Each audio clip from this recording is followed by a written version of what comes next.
Bonjour. AutoCAD Mechanical intègre dans l'onglet Contenu un utilitaire appelé générateur d'arbres.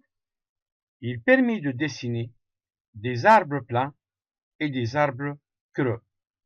Le générateur d'arbres permet entre autres aussi l'insertion de composants standards tels que les clavettes, les anneaux élastiques, les roulements, etc. Dans cette vidéo, je vais vous montrer aussi combien il est facile et pratique d'afficher automatiquement les vues de côté de l'arbre, vue de gauche ou vue de droite, ainsi les différentes coupes et sections. Voyons maintenant comment utiliser ce générateur d'arbres.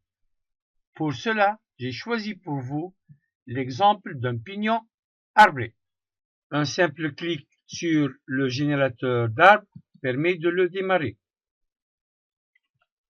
Il demande de spécifier le point de départ ou sélectionner le trait d'axe. On n'a pas encore de trait d'axe, donc je vais spécifier le point de départ soit avec la souris, soit avec le clavier. Donc je clique, je déplace la souris vers la droite, peu importe la longueur, et je clique une deuxième fois. Une boîte de dialogue s'ouvre. Elle comporte des boutons. Pour connaître le nom d'un bouton, il suffit de placer le curseur de la souris au-dessus. Une infobulle indiquant le nom de ce bouton apparaît alors à l'écran. Par exemple, ce bouton permet d'insérer un cylindre à l'aide des cotes de longueur et de diamètre entrées à partir du clavier. Ce bouton permet aussi d'insérer un cylindre, mais par l'entrée d'un point, sous forme de X, Y. X représente l'abscisse de ce point, mais à partir du point de départ, et Y représente le rayon du cylindre. Même chose ici, on trouve deux options permettant de créer une géométrie d'arbre conique. Faites attention, il y a des défauts de traduction. Par exemple ici, le bouton taraudage, c'est plutôt pour créer des parties filetées. Contour, c'est pour les cannelures. Engrenage, c'est pour générer des roues dentées. Et enfin, méplats. Notre pignon arbré commence par une partie filetée avec gorge de norme NFE 03001 de diamètre 1,25 et de longueur 15 mm. Je clique sur le bouton filetage qui est appelé ici taraudage. Une boîte de dialogue s'ouvre. Je sélectionne la norme demandée. Je sélectionne aussi le diamètre M25. Je choisis la longueur 15 et je coche avec gauche. Je valide. Je vais fermer, je vais agrandir et là, on obtient la première partie filetée. On remarque que la longueur de l'axe a été ajustée suivant la longueur de la partie générée. Ensuite, on a une partie conique de longueur 15 mm, le diamètre au point de départ 30, le diamètre au point d'arrivée 35. Pour revenir à la boîte de dialogue, je double-clique sur l'axe. J'ai trois méthodes pour définir cette partie conique. La première méthode, je vais cliquer sur le bouton là où c'est marqué inclinaison. Je peux cliquer sur la boîte de dialogue et là je peux définir le diamètre au point de départ. Je peux spécifier que j'ai le diamètre au point de départ est plus petit que le diamètre au point d'arrivée. Donc je spécifie le diamètre au point de départ 30, le diamètre au point d'arrivée 35 et la longueur est 15 mm. Je valide et j'ai la partie conique qui est définie.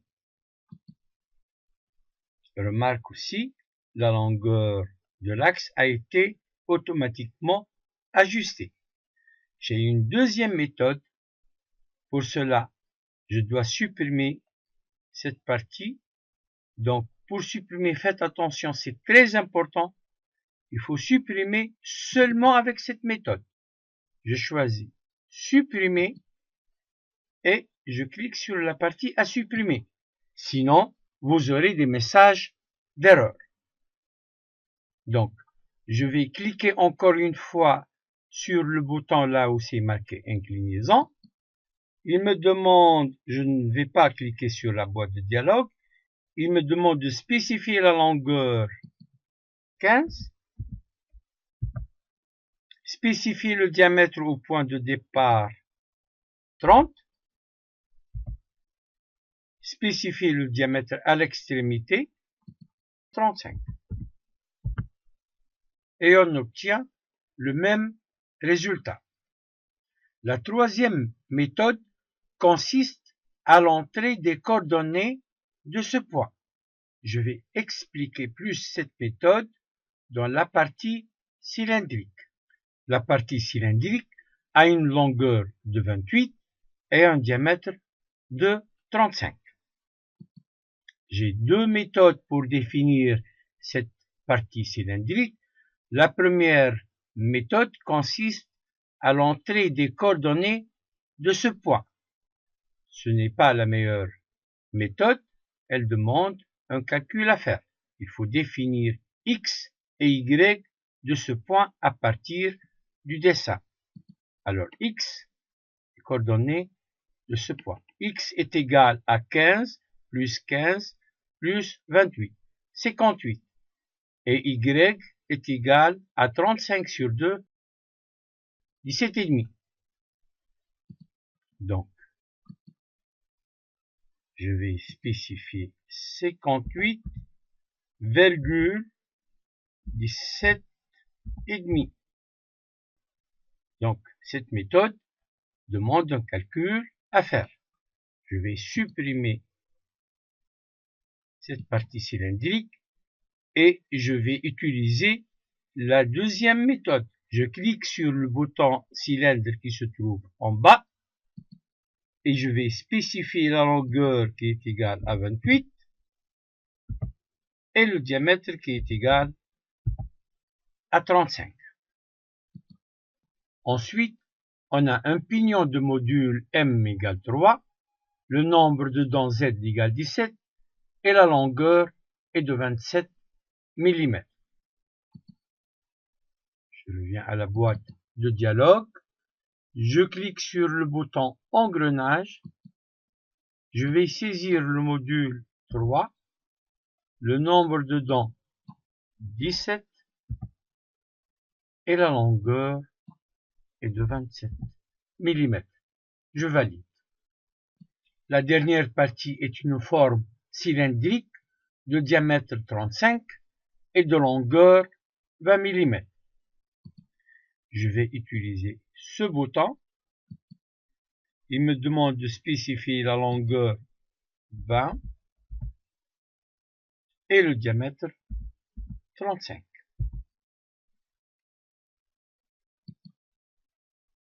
Pour finir la forme extérieure, il nous reste à insérer deux gorges, un chanfrein et une coupe locale pour montrer les dents du pignon.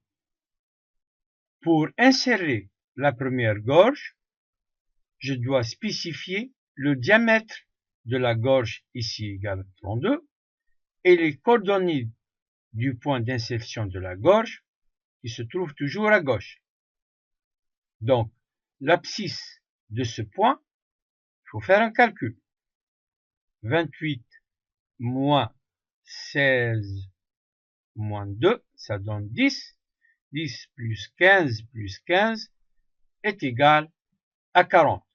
L'ordonnée égale à 0. L'épaisseur de la gorge égale 2 mm. Donc, je reviens à la boîte de dialogue. Je vais cliquer sur le bouton rainure. La gorge est une rainure circulaire. Spécifier le point d'insertion 40 sur X et 0 sur Y. Spécifier la longueur de la gorge 2 et spécifier le diamètre 32 mm. Pour insérer la deuxième gorge, je vais vous montrer une méthode plus simple et plus rapide et sans calcul.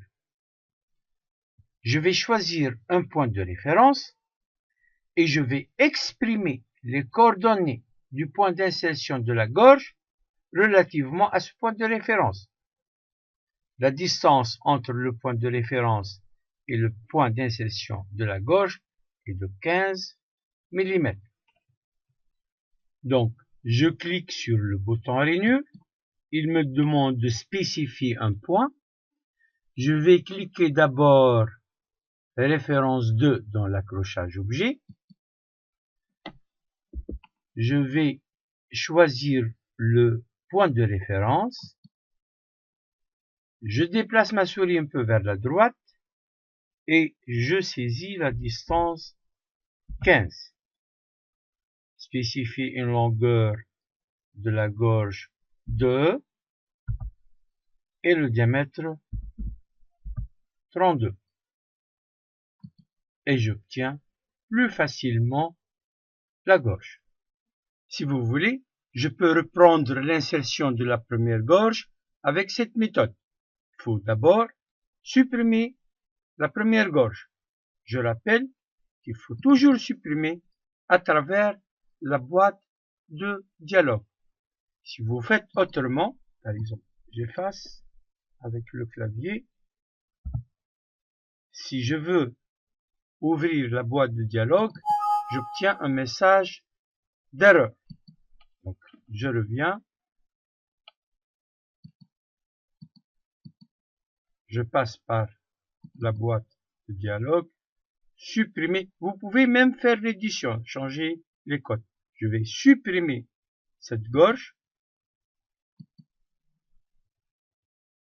Alors, si je choisis ce point comme point de référence, je dois avancer de 10 mm. Si je choisis ce point comme point de référence, je dois reculer de 18, 16 plus 2. Je clique sur le bouton rainure. Il me demande de spécifier un point. Je clique d'abord sur référence 2 dans accrochage, puis je choisis le point de référence qui est là. Je déplace ma souris vers la gauche sans cliquer et je saisis la distance de 18. Entrée. Spécifier la longueur de la gorge 2 et le diamètre 32. Et on obtient le même résultat, mais plus facilement avec moins de calcul. Les dimensions du chanfrein sont 1,5 mm x 45 degrés. Je clique sur le bouton chanfrein. Je clique sur une arête à côté du chanfrein. Il me demande de spécifier la longueur du chanfrein, c'est 1,5 et 45 degrés. Pour compléter la forme extérieure de notre pignon arbré, on doit faire une coupe locale pour montrer les dents. Je reviens à la boîte de dialogue. Je vais cliquer d'abord sur le bouton ligne de coupe. Je dois définir une ligne de coupe d'abord. Je clique sur ce point. Je dois désactiver le mode orthogonal, que ce soit ici ou par la touche de fonction F8.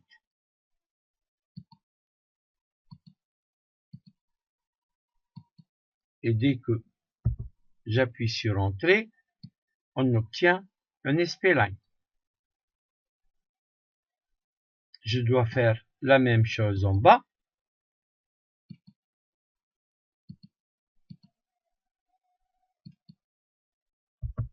Ensuite, je vais hachurer donc cette partie. Je peux garder des hachures automatiques, sinon je peux changer manuel, angle 0 et échelle, je peux même choisir 0,5. OK.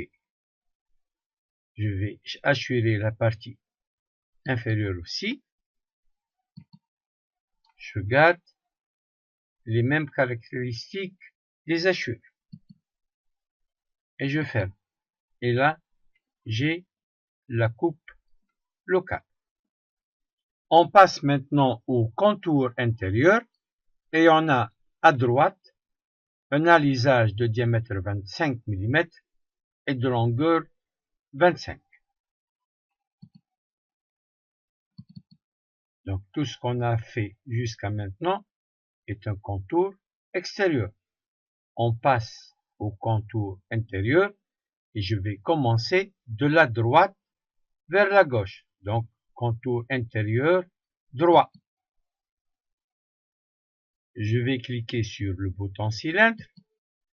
On nous demande de spécifier la longueur 25 et le diamètre 25 aussi.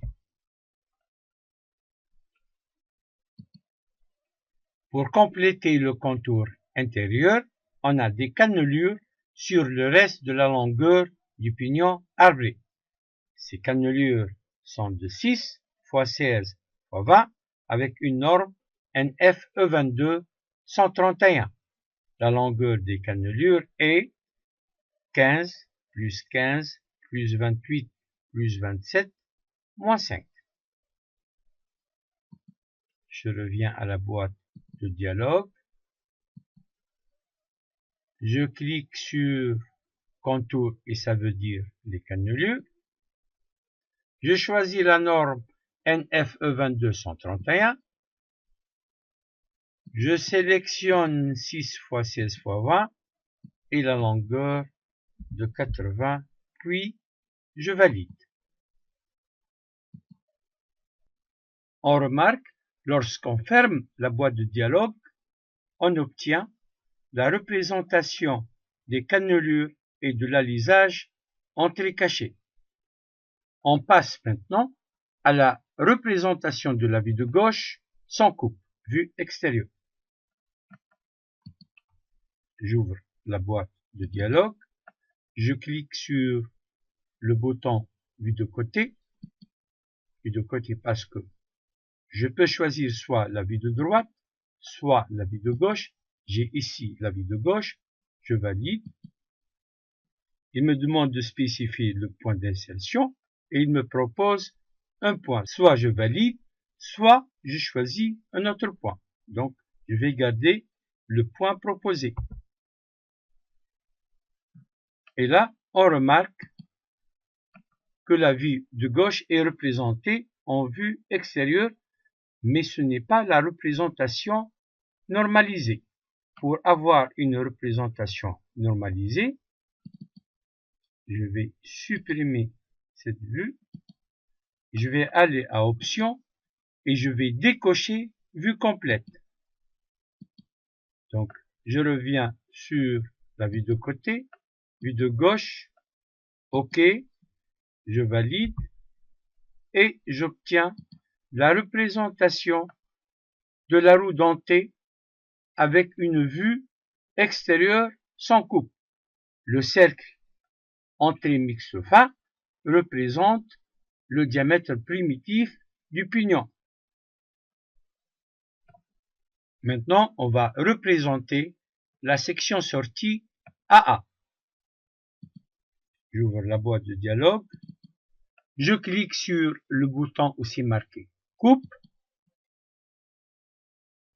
Il me demande de spécifier la position de la coupe. Je dois choisir une position axiale. Donc, le plan de coupe va passer par ce point. Spécifier le point de départ de la ligne de coupe. Donc, je descends un peu et je clique. Spécifier l'extrémité de la ligne de coupe. Donc, je dois spécifier un point en haut. Pour les hachures, je dois garder les mêmes hachures que tout à l'heure. 0 degré comme angle et 0,5 comme échelle. Il me demande ensuite entrer la lettre de la vue en coupe par défaut c'est A. Je garde la lettre, donc je valide. Puis spécifier le côté du plan de coupe. Si je clique à droite, j'obtiens des flèches dirigées vers la droite. Et pour terminer, il me demande de spécifier le point d'insertion, c'est-à-dire de la section sortie. Donc je peux, par exemple, choisir ce point et je ferme ma boîte de dialogue. Pour avoir une symétrie axiale de la ligne de coupe et de la position des flèches, je vais reprendre la section sortie et je vais vous montrer quelques astuces. Je vais supprimer donc la section sortie et je vais reprendre. Je clique sur le bouton coupe.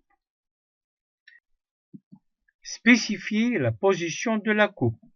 Avant de commencer, assurez-vous que repérage d'accrochage aux objets F11 est activé. Donc le bouton est bleu. Donc spécifier la position de la coupe. Je vais choisir par exemple le milieu du filetage. Donc je clique et je déplace ma souris vers le bas. Remarque, le plan de coupe va passer par ce point. Donc je vais descendre et je vais choisir une distance par exemple de 8 mm. Donc sans cliquer, j'écris 8, entrée. Puis spécifier l'extrémité de la ligne de coupe. Je vais remonter de 8 plus 25 plus 8 pour avoir la symétrie.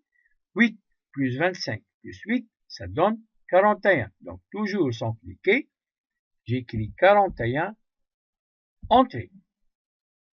Je vais garder les mêmes hachures, donc échelle 0,5.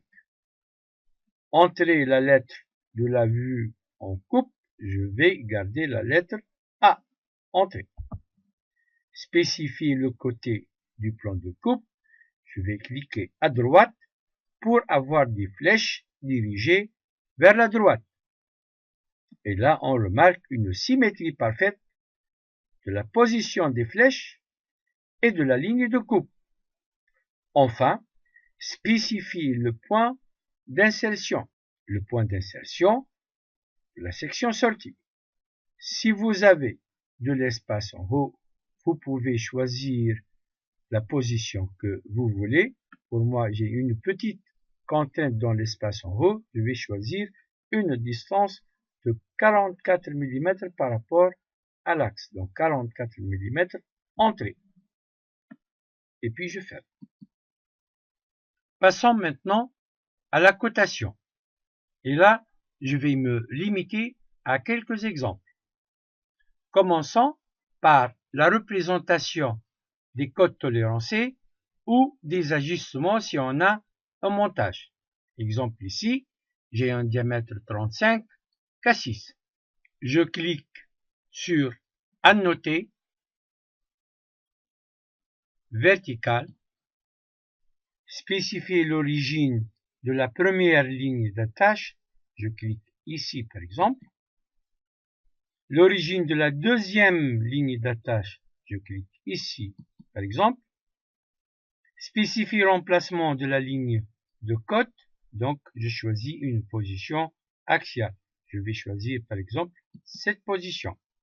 Là, j'ai la possibilité soit d'écrire carrément K6 et je valide, entrée.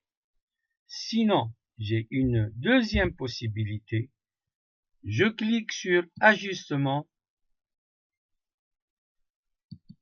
boîte de dialogue et je choisis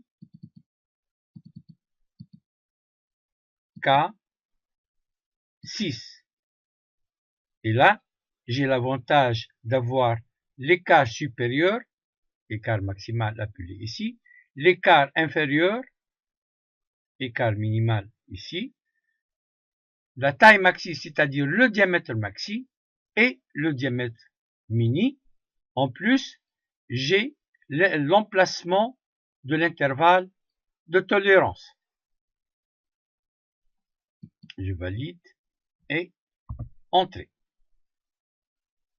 Remarque, je peux à tout moment changer la position de la cote. Je clique, regardez ce petit carré bleu, je clique et je change la position axiale de la cote, ou même par un déplacement vertical, je peux changer la position du texte. Si je désactive le mode orthogonal par F8, je peux faire les deux mouvements en même temps, c'est-à-dire le déplacement axial et la position du texte en même temps. Maintenant, je vais faire la représentation de l'état des surfaces et là, par exemple, j'ai une portée de roulement RA08. Je clique sur état de surface, sélectionner l'objet à attacher, c'est cette arête. Le point de départ, par exemple, ici. Et là, j'ai la possibilité, soit à l'extérieur, soit je peux remonter. Et dès que je choisis la position, j'appuie sur Entrée. Annuler. Donc, je clique sur État de surface maintenant. Et je vais mettre tout simplement le symbole ici. Je clique, puis j'appuie sur Entrée. Je choisis le côté vers le haut, je clique en haut. Et là, je vais cocher enlèvement de matière. Et là, je peux choisir soit une valeur RA08, une valeur prédéfinie, soit je peux écrire manuellement la valeur que je veux. Je peux même remplacer le point par virgule. Donc, OK. Et pour terminer, je vais faire la représentation des tolérances géométriques. J'ai une perpendicularité ici, une coaxialité ici par rapport à A. Je clique sur identificateur de référence. Il me demande de sélectionner l'objet à attacher. Je vais cliquer sur cette arête qui appartient à la surface de référence. Indiquer le point de départ, je vais choisir par exemple au milieu. Je vais faire un éloignement. Je clique et tout de suite après j'appuie sur Entrée. Alors il me propose par défaut la lettre A. Je peux changer la lettre. Ici, je vais garder la lettre A, donc je confirme OK. Ensuite, pour faire la perpendicularité, je clique ici sur tolérance géométrique. Je clique sur cette arête qui représente la surface plane. Donc, je choisis un éloignement, je clique, je choisis donc une position, je clique et tout de suite après, j'appuie sur Entrée. Là, j'ai une perpendicularité. La valeur est de 0,05. Et là, par rapport à A. OK. Et enfin, j'ai une coaxialité. Je clique sur Tolérance géométrique. Sélectionnez l'objet à attacher, cette arête qui appartient à la surface. D'abord le point de départ, ensuite un éloignement et la position. Et dès que je clique, j'appuie sur Entrée. J'ai maintenant une coaxialité. Avant la coaxialité, je peux choisir le diamètre. Donc, diamètre, c'est plutôt donc 0,02 et par rapport à A. Et je valide. Je vous remercie de votre attention. Au revoir.